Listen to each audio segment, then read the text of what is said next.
Deixe a casa impecável para os meus convidados. Exigiu minha nora, mas ela não esperava minha reação. Quando encontrei aquele celular debaixo da cama deles, minha mão tremeu. Não pelo aparelho em si, mas pelo que eu já sabia que encontraria ali dentro. Passei 70 anos nesta terra aprendendo a ler pessoas, e nos últimos 6 meses, cada olhar trocado entre meu filho Ricardo e aquela mulher que ele chamava de esposa gritava traição. Mas nada, absolutamente nada, poderia ter me preparado para os áudios que ouvi naquela tarde de quinta-feira, enquanto o sol de março entrava pela janela do quarto que um dia foi do meu falecido Antônio. Deixe-me voltar um pouco. Meu nome é Marta, tenho 70 anos e esta casa na Vila Mariana, em São Paulo, é minha vida inteira. Cada tijolo aqui tem suor meu e do Antônio. Compramos este sobrado nos anos 80, quando a rua ainda era de terra batida e o bairro era coisa de gente trabalhadora. Criamos Ricardo aqui, vimos ele dar os primeiros passos nesta sala, estudar nesta mesa da cozinha, trazer a primeira namorada para conhecer a família. Quando Antônio morreu, há 3 anos, de um infarto fulminante, pensei que minha vida tinha acabado junto. Foram 45 anos de casamento. 45 anos dividindo o mesmo travesseiro, os mesmos sonhos, os mesmos medos. Ricardo foi meu porto seguro naqueles primeiros meses de viuvez. Ele vinha toda semana, trazia compras, consertava o que quebrava, me levava no médico. Eu me sentia abençoada por ter um filho tão dedicado. Mas tudo mudou quando ele conheceu Vanessa. Ela apareceu num domingo de churrasco, há 2 anos. Loira, alta, unhas sempre perfeitas, aquele jeito de falar que parece que está sempre te julgando. Ricardo estava encantado, dizia que tinha finalmente encontrado a mulher da vida dele. Eu, como mãe, queria ver meu filho feliz, então engoli as primeiras impressões ruins, aquele frio na barriga quando ela me cumprimentou com 2 beijinhos sem calor, aquele olhar que ela deu para casa, como se estivesse avaliando o valor de cada móvel. Casaram 6 meses depois. Uma festa pequena porque Vanessa dizia que não tinha família próxima, que cresceu em orfanato. Eu, boba, fiquei com dó e tratei ela como filha desde o primeiro dia. Dei a ela o colar de pérolas que minha mãe me deixou, aquele que eu guardava há décadas esperando uma nora. Ela agradeceu com um sorriso que não chegou aos olhos. Nos primeiros meses tudo parecia normal. Eles vinham almoçar aos domingos, Ricardo me ligava durante a semana. Mas aos poucos, percebi mudanças sutis. Ricardo começou a chegar atrasado, sempre com desculpas sobre trabalho. Vanessa parou de disfarçar o tédio quando eu contava histórias da família. E então começaram as indiretas. Dona Marta, a senhora não acha que esta casa é grande demais para uma pessoa só? Ela dizia, enquanto passava o dedo na estante da sala. Deve dar tanto trabalho manter tudo limpo. Eu respondia que dava conta que aquela casa era meu lar. Mas ela insistia, sempre com aquele sorriso falso.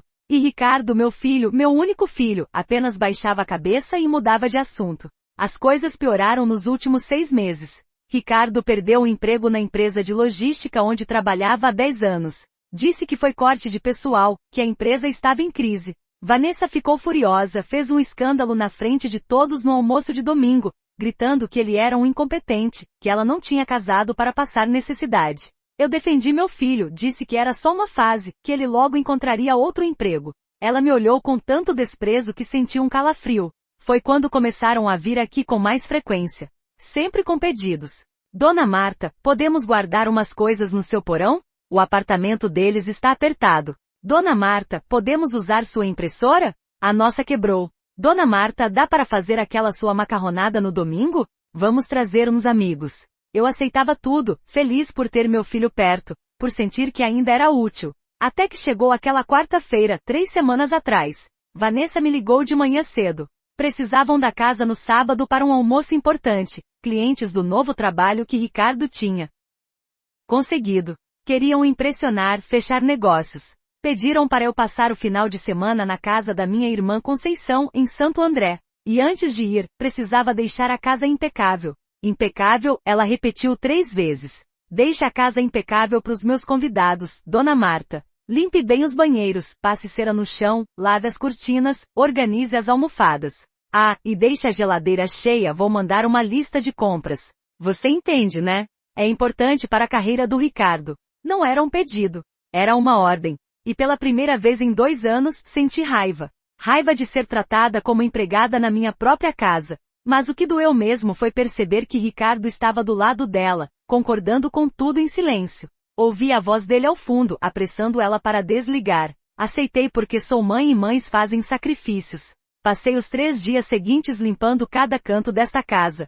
Tirei todos os móveis da sala para encerar o chão, lavei janelas, lustrei louças, troquei roupas de cama. Minhas costas doíam, meus joelhos reclamavam, mas continuei. Porque era pelo meu filho.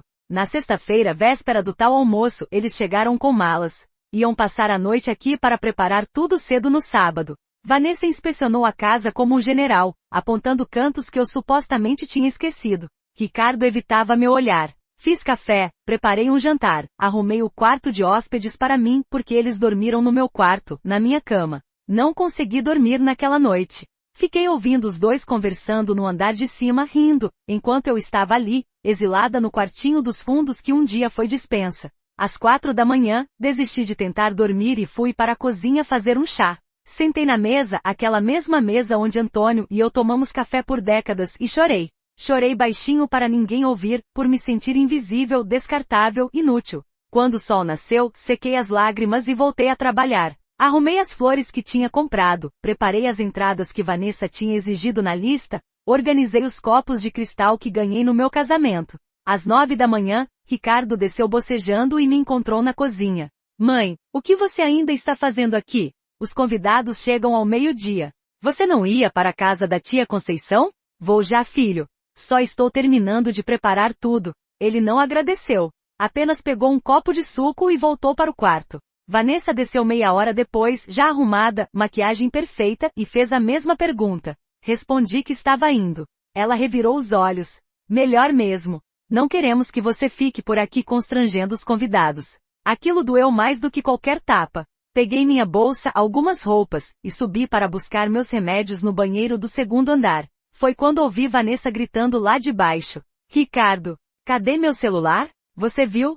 Deve estar no quarto. Ele respondeu, distraído. Eu estava passando pelo quarto deles quando vi o celular caído embaixo da cama, quase escondido pelo edredom. Peguei para levar até ela. Mas o aparelho estava desbloqueado, a tela acesa mostrando uma conversa de WhatsApp. E eu vi meu nome. Não devia ter lido. Sei que não devia.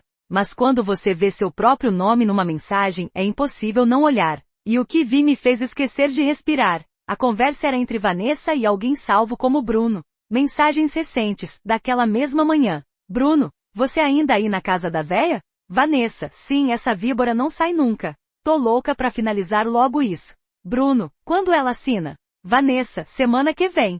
O advogado já tem os papéis. A idiota não desconfia de nada.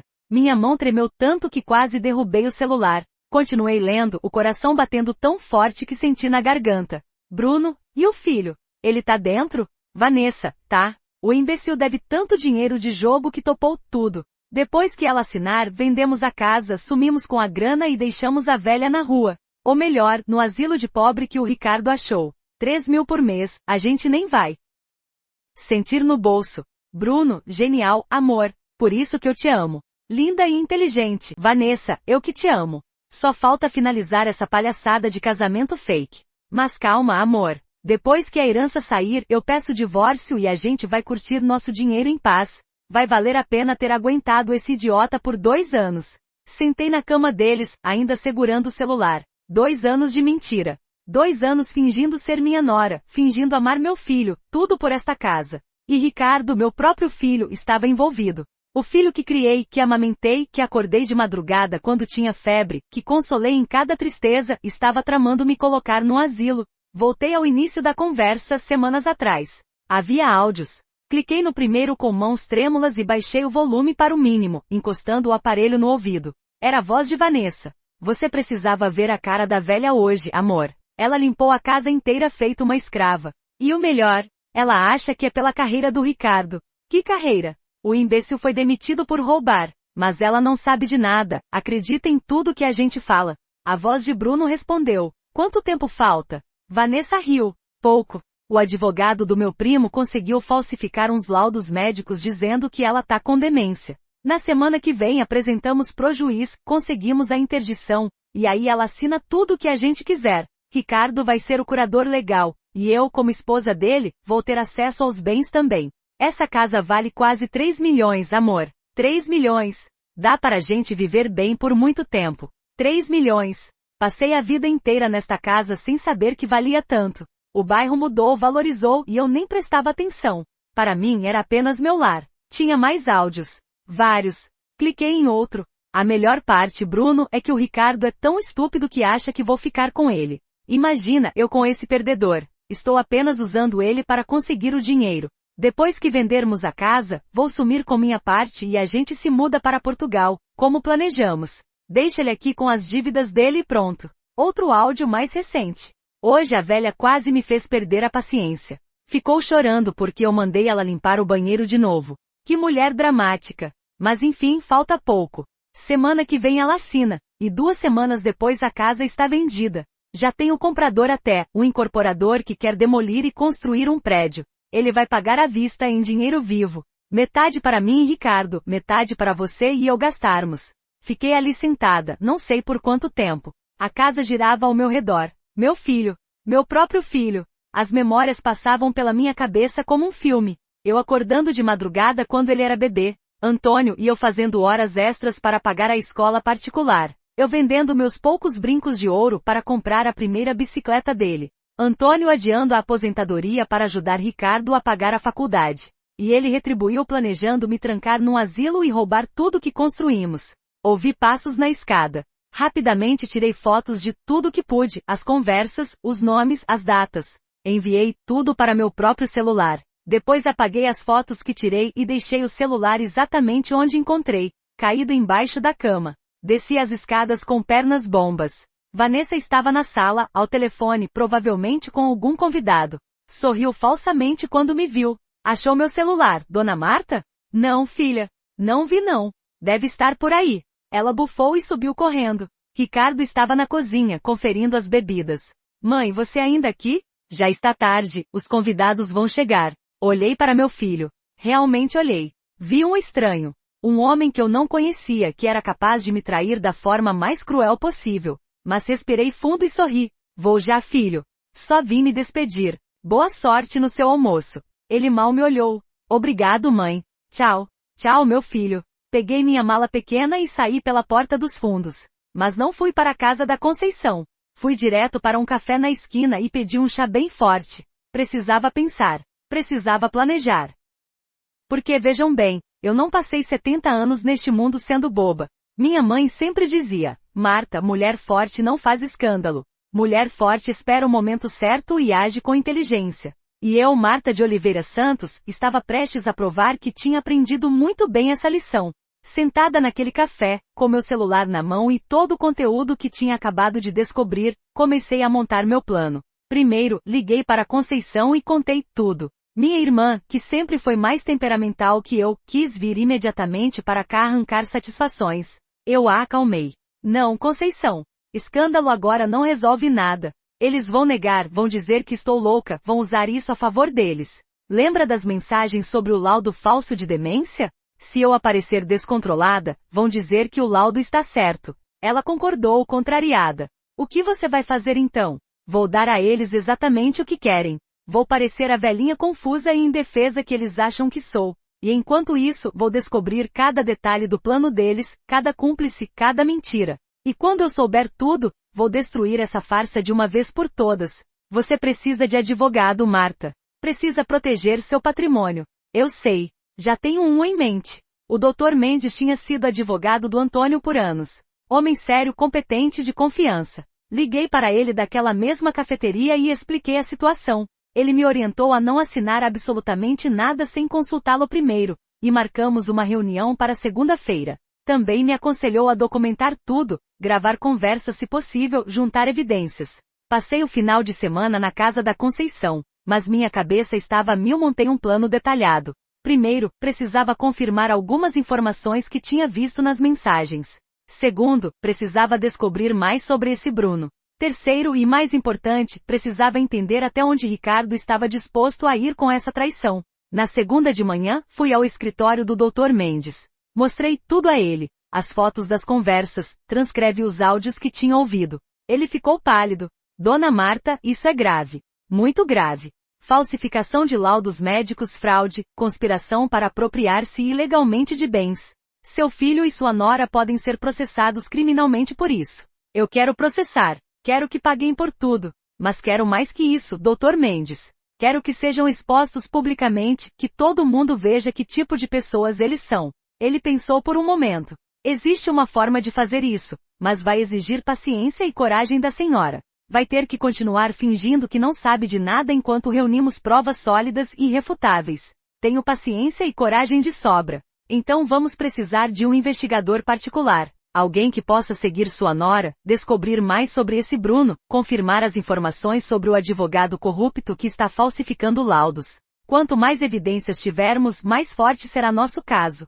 Contrate. Quero saber tudo. Ele me indicou um investigador excelente, um ex-policial chamado Marcos. Na terça nos encontramos num restaurante discreto e passei todas as informações que tinha. Marcos era eficiente e direto ao ponto. Dona Marta, a senhora entende que isso pode levar algumas semanas? E que pode descobrir coisas ainda piores. Entendo. E estou preparada. Certo. Vou precisar de fotos dela e dele, endereços, locais que frequentam. E a senhora vai ter que voltar para casa e agir normalmente. Consegue fazer isso? Consigo. E eu consegui. Na quarta-feira voltei para casa. Ricardo e Vanessa estavam lá, claro, fingindo que cuidavam de mim. Vanessa tinha até preparado um jantar, com aquele sorriso falso colado no rosto. Dona Marta, que saudade! Como foi na casa da sua irmã? Muito bom, filha. Mas senti falta de casa. Ricardo me abraçou, e eu tive que fazer força para não empurrá-lo. Como foi o almoço? Foi ótimo, mãe. Fechamos uns negócios bons. Aliás, precisamos conversar com a senhora sobre uma coisa importante. Meu coração acelerou. Sobre o que, filho? Vanessa se sentou do meu lado pegando minha mão. Dona Marta, a gente tem percebido que a senhora anda esquecida. Outro dia deixou o fogão ligado. Semana passada, esqueceu de tomar os remédios. A gente está preocupado. Eu não estava esquecida de nada. Eram mentiras para justificar o laudo falso que estavam preparando. Mas mordi a língua e fiz cara de preocupação. Será? Eu não tinha percebido. Por isso, a gente achou melhor a senhora fazer uns exames.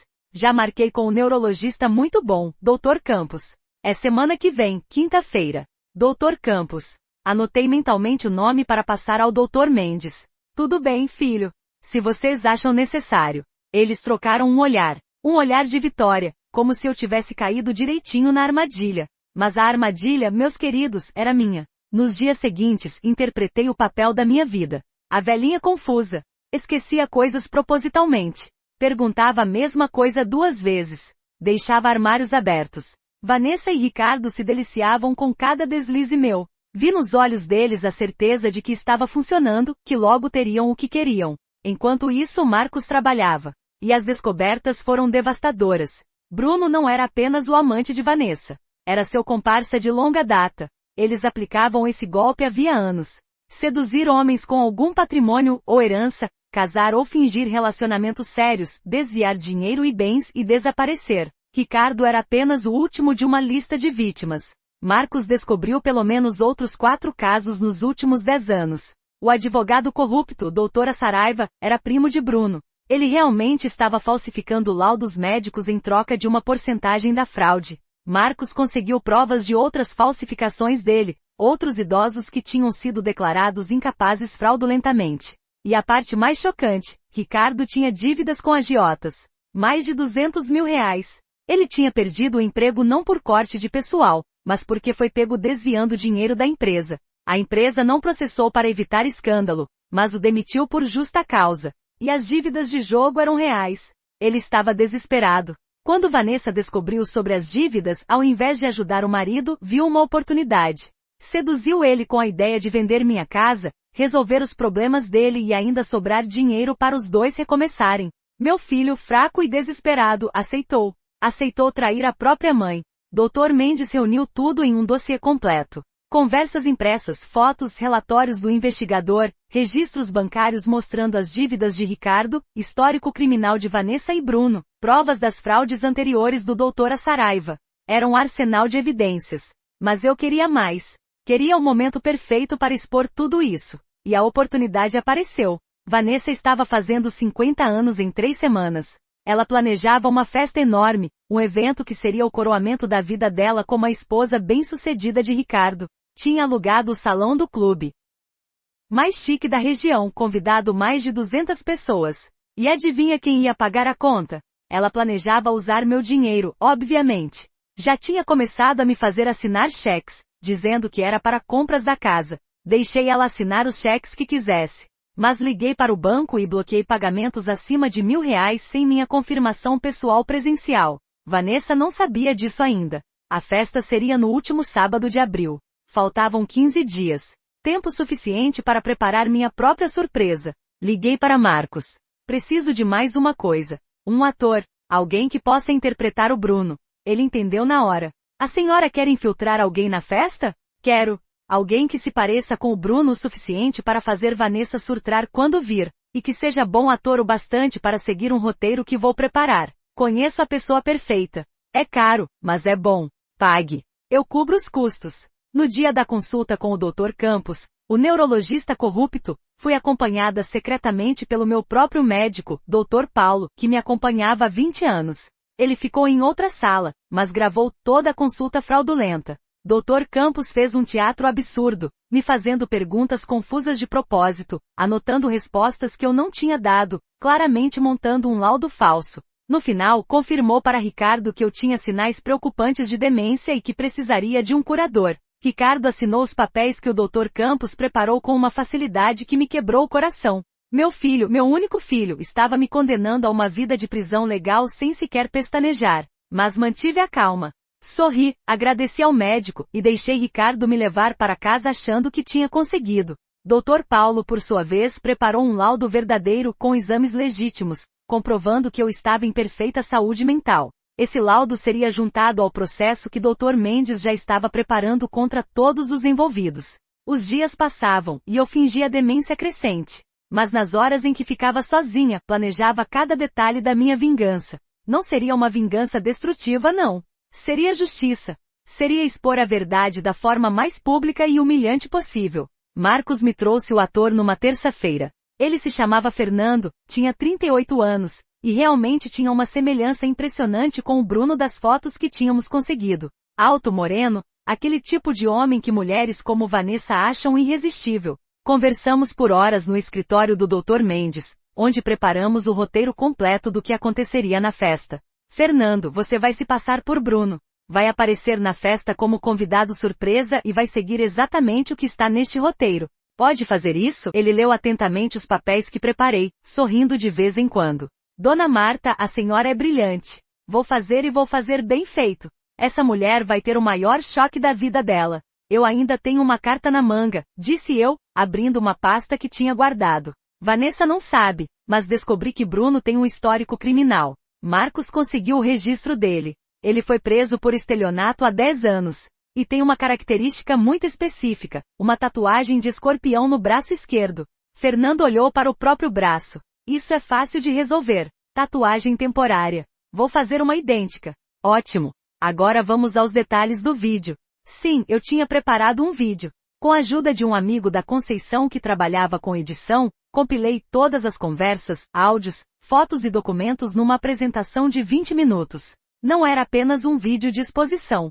Era uma linha do tempo completa da traição, com narração, legendas, evidências datadas, tudo. Um verdadeiro documentário do crime que estavam cometendo contra mim. O vídeo começava com uma foto minha e do Antônio no dia do nosso casamento. Depois mostrava fotos da casa sendo construída, de Ricardo crescendo aqui, de nossa família feliz. Então, a música mudava. Entrava Vanessa na história. E o vídeo revelava, mensagem por mensagem, áudio por áudio, documento por documento, toda a farsa. Terminava com uma gravação que Marcos tinha conseguido na semana anterior. Ele tinha grampeado o carro de Vanessa com autorização judicial que o Dr. Mendes conseguiu, e captou uma conversa entre ela e Bruno planejando o que fariam com o dinheiro da venda da casa. Eles riam, zombavam de mim e de Ricardo, chamavam a gente de idiotas. No fim da gravação Vanessa dizia, a velha vai morrer sozinha no asilo mais barato que encontrarmos. E o imbecil do Ricardo vai ficar com as dívidas. Mas a gente vai estar na praia em Portugal, amor.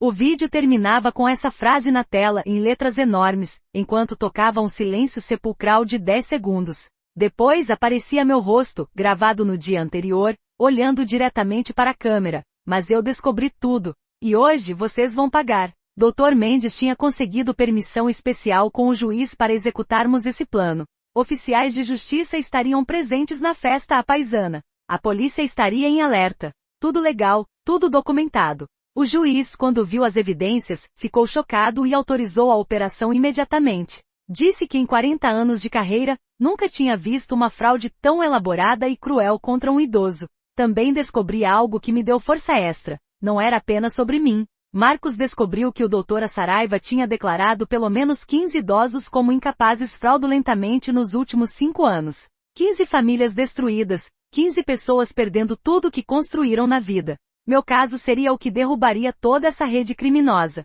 Na semana da festa, Vanessa estava elétrica. Corria pela casa escolhendo roupas, experimentando joias, fazendo unhas e cabelo todo dia. Ricardo tinha conseguido um emprego temporário através de um conhecido e estava mais animado. Eles não desconfiavam de nada. Eu era apenas a velhinha confusa no canto, que eles mal dirigiam a palavra. Na quinta-feira antes da festa, Vanessa recebeu uma ligação do clube. Os cheques que ela tinha dado tinham sido devolvidos. Mais de 40 mil reais em cheques sem fundo. Ela surtou, gritou comigo na sala, me chamou de velha incompetente, disse que eu tinha arruinado a festa dela. Ricardo tentou acalmá-la, mas estava tão nervoso quanto ela. Eu, calmamente, expliquei que tinha bloqueado cheques altos porque estava preocupada com segurança. Que tinha ouvido falar de golpes contra idosos e queria me proteger. Mas ofereci uma solução. Poderia ir ao banco na sexta-feira de manhã e liberar o dinheiro pessoalmente. Vanessa me olhou com tanto ódio que pensei que fosse me bater, mas se controlou. Claro, Dona Marta. Vamos juntas amanhã cedo ao banco. E a senhora vai liberar esse dinheiro, sim?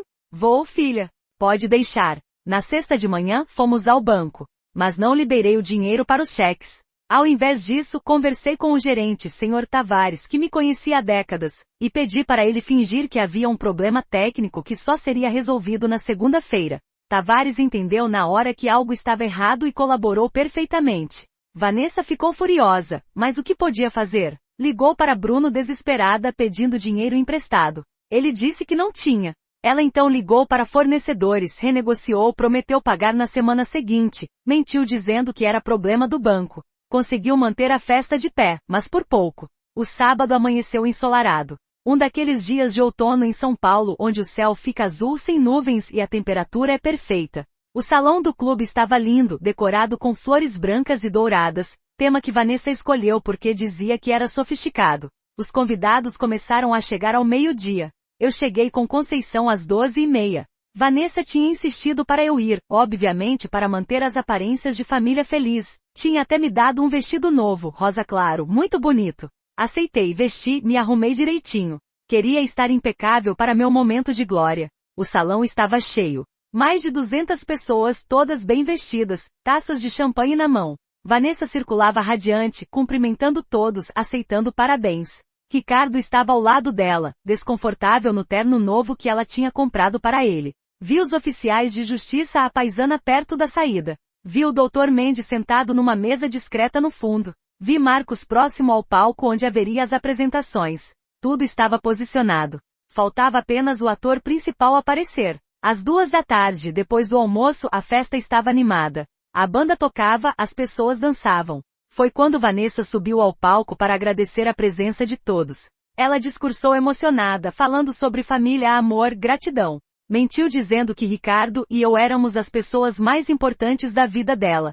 Algumas pessoas choraram. Eu apenas sorri. Quando ela terminou o discurso e foi descer do palco, as luzes se apagaram. Um murmúrio de confusão percorreu o salão. Então, um telão que estava atrás do palco acendeu. Meu vídeo começou. As primeiras imagens eram bonitas. Meu casamento, a casa, Ricardo bebê. As pessoas fizeram aquele som de que fazem quando veem fotos antigas fofas. Vanessa olhou confusa para o telão, depois para mim. Eu mantive o rosto neutro. Então a música mudou. E as mensagens começaram a aparecer. Foi como assistir a um massacre em câmera lenta. À medida que as conversas entre Vanessa e Bruno eram exibidas na tela gigante, letra por letra, mensagem por mensagem, o salão foi ficando em silêncio absoluto. As pessoas pararam de conversar, de beber, de respirar. Todos olhavam para o telão em choque crescente. Vanessa tentou gritar, tentou pedir para desligarem, mas sua voz saiu rouca, baixa demais para competir com o som do vídeo que tinha sido calibrado perfeitamente alto.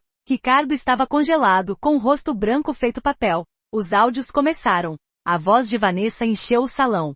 Você precisava ver a cara da velha hoje, amor. Ela limpou a casa inteira feito uma escrava. Uma mulher próxima a mim soltou um gemido de horror. Outras começaram a sussurrar. Vanessa tentou correr para o telão, mas Marcos a impediu, segurando-a gentilmente pelo braço. Sente-se e assista, senhora. É o mínimo que pode fazer. O vídeo continuou. Mostrou as mensagens sobre o plano de me internar, sobre o laudo falso sobre a venda da casa. Mostrou as provas das dívidas de Ricardo, os históricos criminais de Vanessa e Bruno, as outras vítimas que eles tinham feito ao longo dos anos.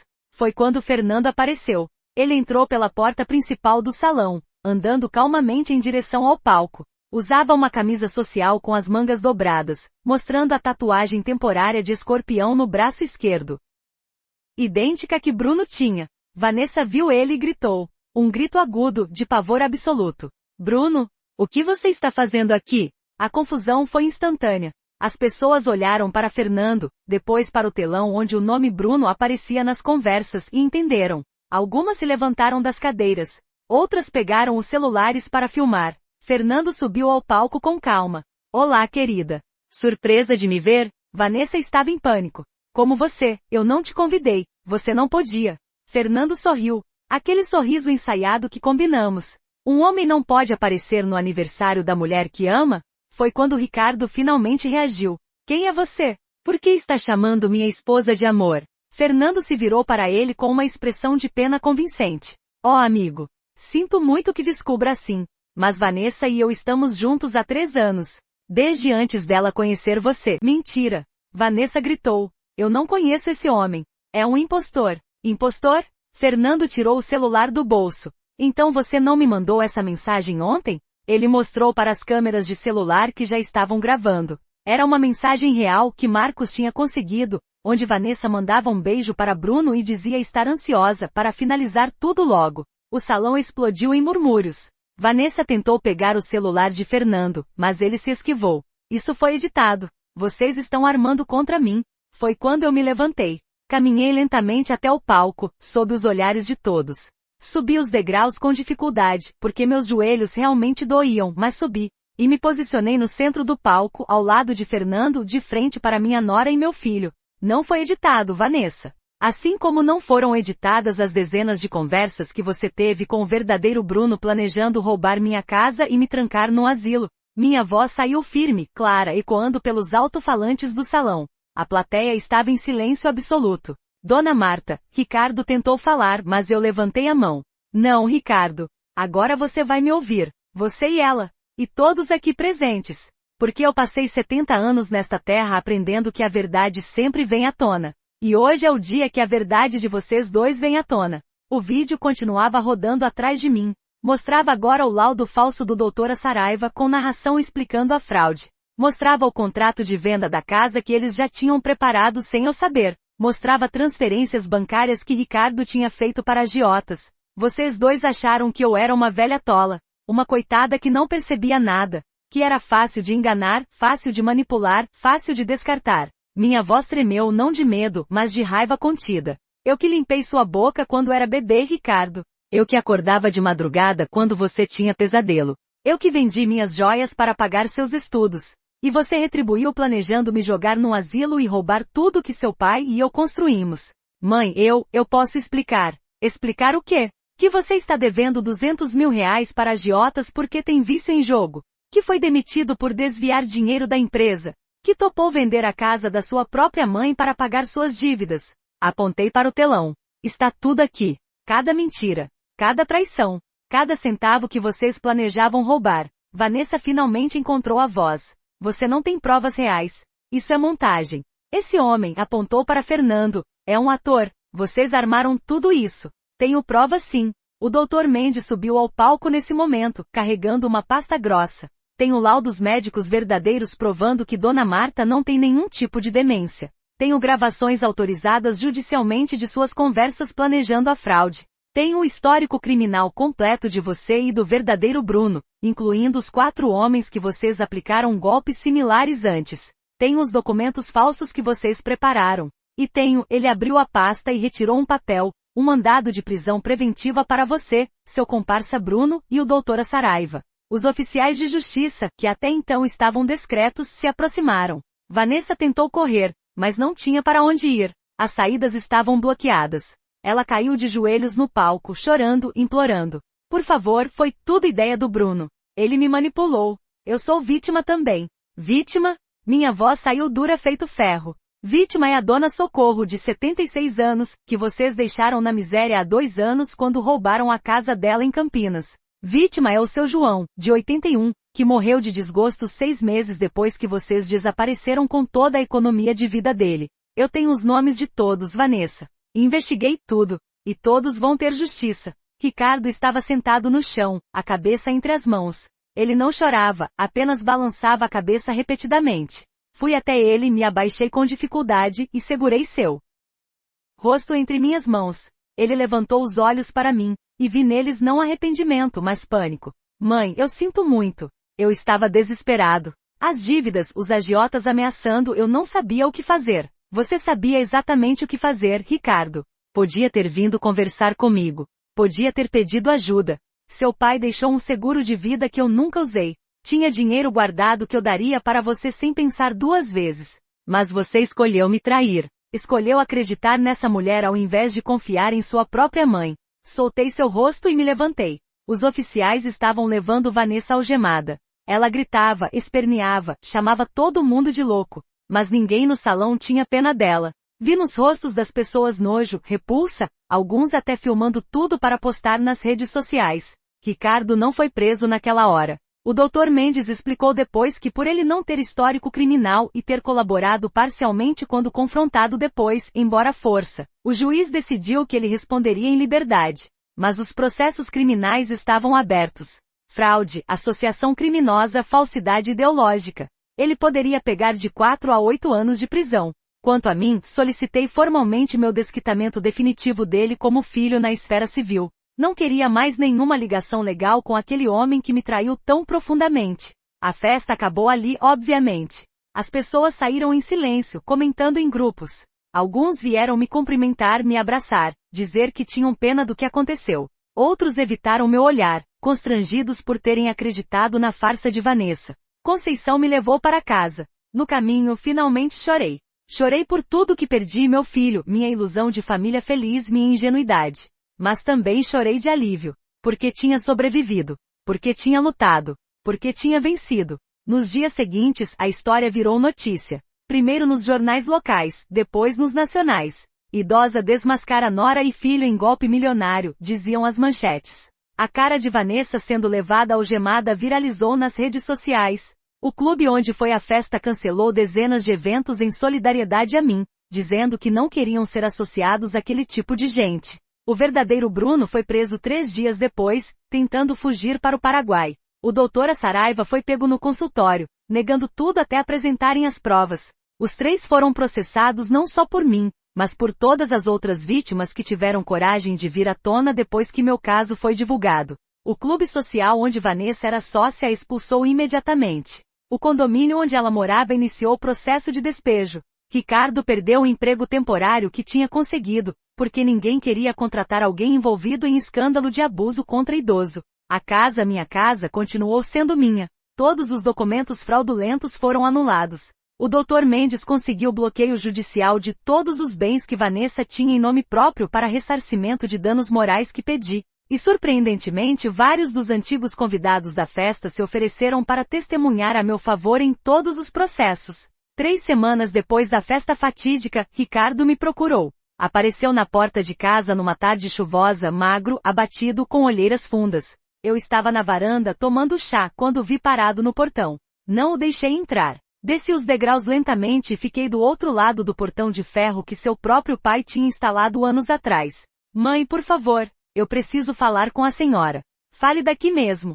Ele olhou para os lados, constrangido com a possibilidade de vizinhos ouvirem. Eu sinto muito. De verdade. Eu estraguei tudo. Destruí nossa família. Traí a senhora da pior forma possível. Sim, destruiu. E sim, traiu. Eu estava desesperado. Os agiotas, as ameaças, eu achei que não tinha escolha. Sempre a escolha, Ricardo. Você escolheu o caminho mais fácil, mais covarde. E agora vai pagar por isso.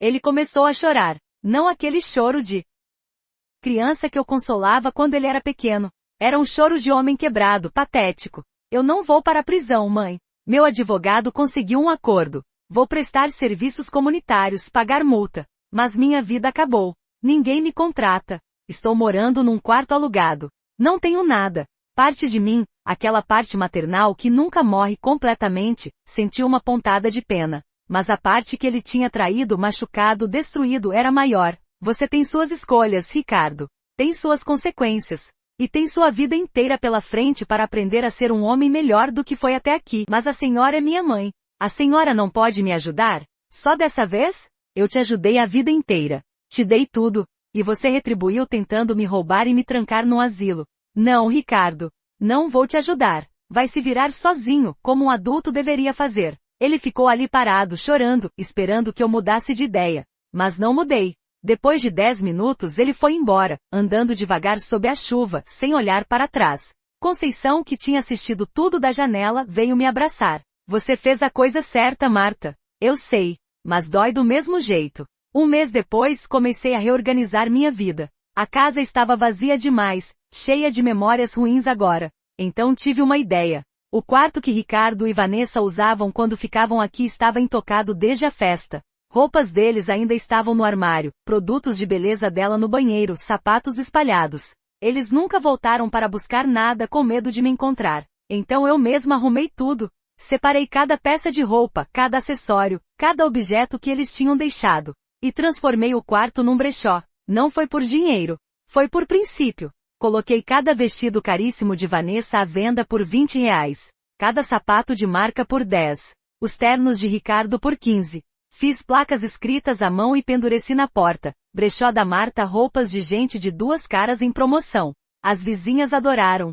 Correram para ver, para comprar, para fofoca mesmo. Cada uma que chegava eu contava a história completa. Sem vergonha, sem esconder. E sabe o que aconteceu? As mulheres do bairro começaram a me trazer casos parecidos. Dona Marta, minha cunhada está tentando fazer isso com minha sogra. O que eu faço?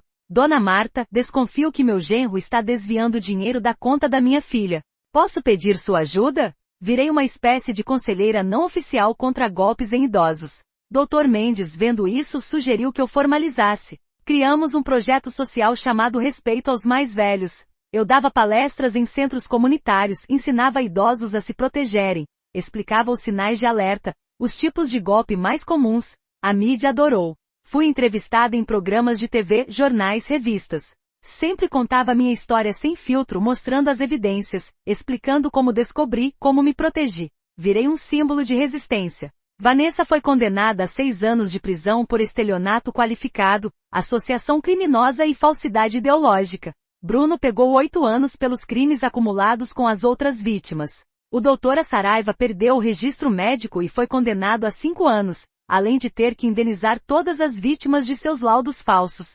Ricardo, por colaborar parcialmente e não ter antecedentes, recebeu pena alternativa, 3 anos de serviços comunitários e multa pesada. Mas a real condenação dele foi social. Ninguém no bairro falava com ele. Os antigos amigos cortaram contato. Ele teve que se mudar para outra cidade para tentar recomeçar. Soube por terceiros que ele estava trabalhando como entregador de aplicativo, morando numa pensão, tentando juntar dinheiro para pagar as dívidas que ainda tinha. A parte maternal de mim ainda doía por ele. Mas a parte que ele destruiu sabia que essa era a única forma dele aprender. 6 meses depois do escândalo, recebi uma carta. Era de Ricardo, enviada de algum lugar no interior de São Paulo. A carta era longa, rabiscada, manchada em alguns pontos como se tivesse chorado enquanto escrevia. Mãe, sei que não mereço seu perdão. Sei que destruí tudo que a senhora e o pai construíram. Sei que traí da pior forma possível a única pessoa que sempre me amou incondicionalmente. Não estou pedindo para esquecer. Não estou pedindo dinheiro ou ajuda. Estou apenas dizendo que entendo agora. Entendo que perdi. Entendo que joguei fora a coisa mais valiosa que tinha na vida, o amor da minha mãe. Entendo que nunca mais vou ter isso de volta. E vou carregar essa dor pelo resto da minha vida. Estou em tratamento para o vício em jogo. Estou fazendo terapia. Estou trabalhando honestamente, por mais humilde que seja o trabalho. Estou tentando ser o homem que o Senhor gostaria que eu fosse. Sei que é tarde demais, mas preciso que a senhora saiba que sinto muito. Muito mesmo. Seu filho que perdeu tudo, Ricardo. Li a carta 3 vezes. Chorei. Guardei numa gaveta. Mas não respondi. porque algumas traições são profundas demais. Algumas feridas não cicatrizam completamente. E eu precisava me proteger, mesmo que ainda o amasse de alguma forma distorcida que só mães entendem. A vida continuou. Transformei parte da casa em sede do projeto Respeito aos Mais Velhos. 2 vezes por semana, recebia grupos de idosos para palestras. Dr. Mendes dava consultoria jurídica gratuita. Marcos, o investigador, ensinava como identificar situações suspeitas. Viramos referência na região.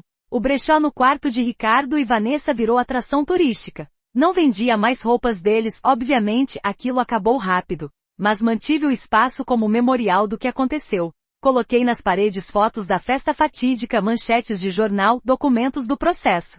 Chamei de Sala da Verdade. Levava grupos de escolas para visitarem, mostrava para adolescentes o que acontece quando você perde seus valores morais, quando coloca dinheiro acima de família.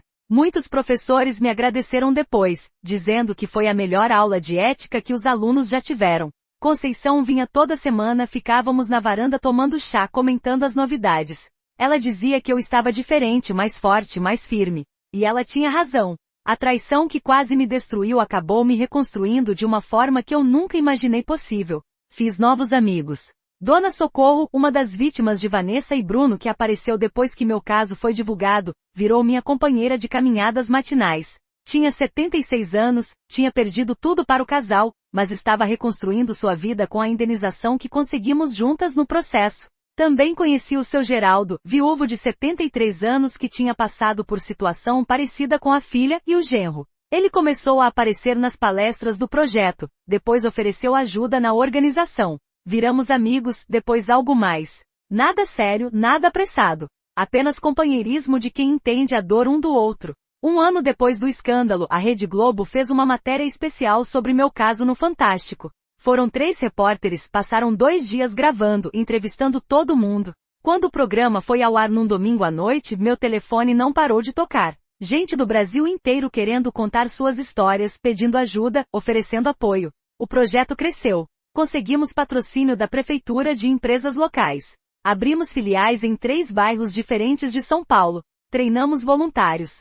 Criamos uma linha direta de denúncia para idosos em situação de risco. Salvamos, literalmente, dezenas de pessoas de golpes similares ao que quase me destruiu. Vanessa, de dentro da prisão, tentou me escrever uma vez. A carta foi interceptada pelo Dr. Mendes, que me perguntou se eu queria ler. Recusei. Não tinha nada que ela pudesse dizer que eu quisesse ouvir. Soube depois que ela tinha tentado suicídio na prisão, mas foi salva a tempo. Não senti pena. Apenas um vazio. Bruno nunca tentou contato. Continuou negando tudo até o fim, mesmo com todas as provas. Soube que estava em regime fechado, brigando com outros presos, causando problemas. Um criminoso de carreira que finalmente foi parado. O doutor Saraiva perdeu tudo. A casa, o consultório, a família. A esposa dele pediu divórcio ao saber de tudo. Os filhos cortaram contato. Ele virou mais um preso anônimo cumprindo pena por fraude. Quanto a mim, aprendi algo importante nesse 1 ano de reconstrução. A vingança não é sobre destruir quem te machucou. É sobre não deixar que eles destruam você. É sobre se reerguer, se fortalecer, usar a dor como combustível para algo maior. Tem dias que ainda dói. Dias que olho para a foto de Ricardo criança e choro pelo menino que ele foi, pelo homem que poderia ter sido. Dias que sinto falta de ter uma família completa, de almoços de domingo, de ser chamada de avó pelos netos que nunca tive. Mas então olho ao meu redor, para a casa cheia de gente toda semana, idosos aprendendo a se proteger, para as cartas de agradecimento de famílias que salvamos, para os novos amigos que fiz, para o Geraldo que me faz rir, para a Conceição que nunca me abandonou. E percebo que construí uma família diferente. Uma família escolhida, não de sangue. Uma família baseada em respeito, em verdade, em ajuda mútua. E essa família, descobri, é tão valiosa quanto qualquer outra. Antônio estaria orgulhoso. Sei que estaria. Aquele homem que trabalhou tanto ao meu lado para construir esta casa, que me ensinou a ser forte, que sempre dizia que eu era mais esperta do que pensava.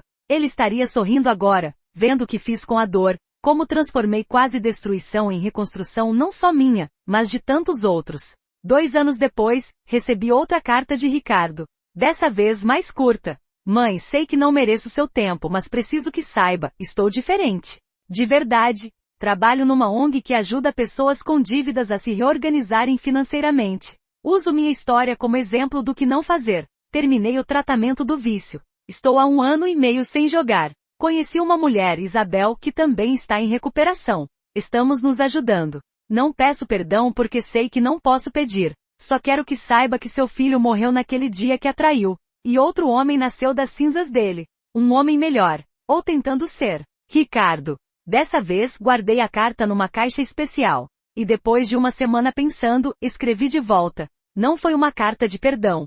Foi uma carta de reconhecimento. Ricardo, recebi sua carta. Não posso dizer que perdoo, porque a ferida ainda está aberta. Talvez nunca cicatrize completamente. Mas reconheço seu esforço. Reconheço que está tentando ser melhor. Isso é tudo que posso dar agora. Reconhecimento. Não vamos nos ver. Não vamos ter almoços de domingo. Não vamos ser mãe e filho como éramos.